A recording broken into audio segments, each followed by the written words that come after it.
Last வீடியோவில் சொன்ன மாதிரியே நான் வந்திருக்கிற இடம் எருமைவெட்டி பாளையத்தில் இருக்கிற வரமுக்தீஸ்வரர் ஆலயம். இந்த கோவிலுக்கு வந்தோடனே என்னை முதல்ல வரவேற்றது வரமுக்தீஸ்வரர் தான். இந்த கோவில் 2000 வருஷம் பழமையான கோவில். இங்கே இருக்கக்கூடிய ராஜகோபுரத்தை சீரமைக்கிற வேலை நடந்துட்டுருக்கு. பழமை மாறாமல் அந்த கோபுரத்தை எப்படி புனரமைக்கிறதுன்னு பார்த்து இந்த கோவிலில் பண்ணிகிட்ருக்காங்க. திருக்கடையூரில் 60ஆம் கல்யாணம் நடக்கிறது நம்ம கேள்விப்பட்டிருப்போம். இந்த கோவில்லையும் 60ஆம் கல்யாணம் பண்ணுறாங்க. அதுக்கான சிறப்பு திருமண மேடையும் அமைச்சிருக்காங்க இந்த கோவிலில். இங்கே இருக்கக்கூடிய ஒவ்வொரு சிற்பங்களும் நம்ம கூட பேசுகிற மாதிரி ஒரு பாசிட்டிவ் வைப்ரேஷன் கொடுக்குற மாதிரி தத்ரூபமான சிற்பங்களாக இருக்குது. அப்படியே கண்ணில் பார்த்தோன்னா ஒரிஜினலாக அங்கே சாமி நிற்கிற மாதிரியே இருக்குது. இங்கே இருக்கக்கூடிய காமாட்சி அம்மன் வந்த உடனே எனக்கு ஒரு அற்புதம் நடத்தினாங்க. நான் காமாட்சி அம்மன் வீடியோ ரீசெண்டாக போட்டிருந்தேன். அதுக்கப்புறம் தான் இந்த கோவிலோட ஃபீடு நான் இந்த கோவிலுக்கு வந்தேன்.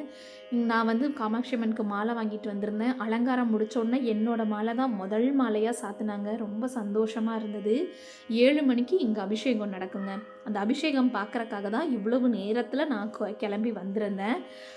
முன்னாடி உட்காந்து பார்க்கக்கூடிய பாக்கியம் எனக்கு கிடைச்சிது. அதனால தான் உங்களுக்கும் காமிக்கணும்னு நான் வீடியோ எடுத்துகிட்டு வந்திருந்தேன். நீங்களும் மனதார சிவபெருமானை பிரார்த்தனை பண்ணிக்கோங்க.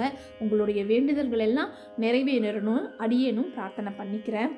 இந்த கோவிலோட சிறப்பம்சம் பார்த்திங்கன்னா, சிவபெருமானும் பார்வதி தேவியும் கிழக்கு முகமாக திருமண கோலத்தில் அமர்ந்திருக்கிறாங்க. நிறைய பேருக்கு கல்யாணம் ஆகலையேன்னு சொல்லி ஏங்கிட்டு இருக்கிறவங்க இந்த கோவிலில் ஜாதகம் வச்சு வழிபட்டு வர்றப்ப திருமணம் விரைவாக நடக்குதுங்கிறது ஐதீகம். நிறைய பேர் நான் வந்திருந்தப்பவும் ஜாதகம்லாம் வச்சு வழிபட்டுட்டு இருந்தாங்க.